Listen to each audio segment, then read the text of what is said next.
sa Barangay Bulbok, Batangas City.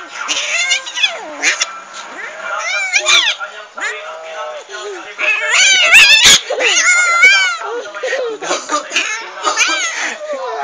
38 normal nga ito.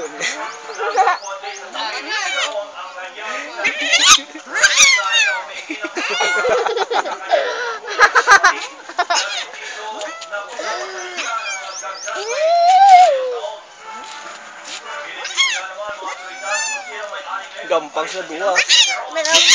Galing ito.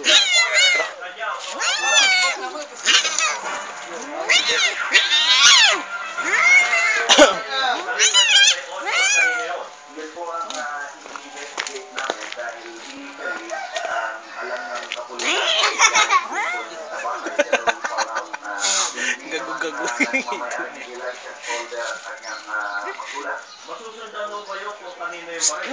Bawa si mo bater ah. Doon mo ikuan ka.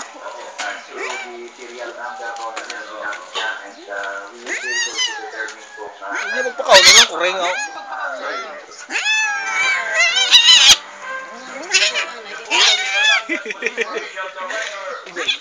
Ano yan sa magampang ba?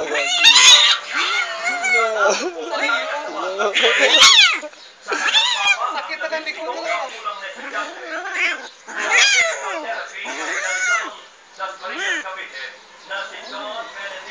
Siya lang gid nang kakalapit sa pagkaon ni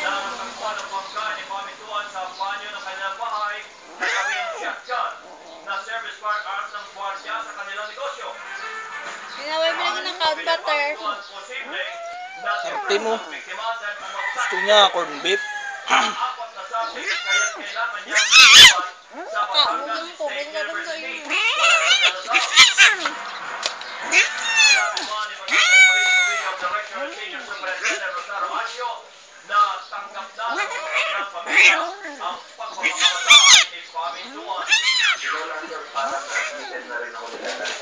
May mga motive din ho, may mga dahilan kung bakit ginawa ng bata yung papatiwakan. Si Batangas Police Provincial Director Senior Superintendent Rosario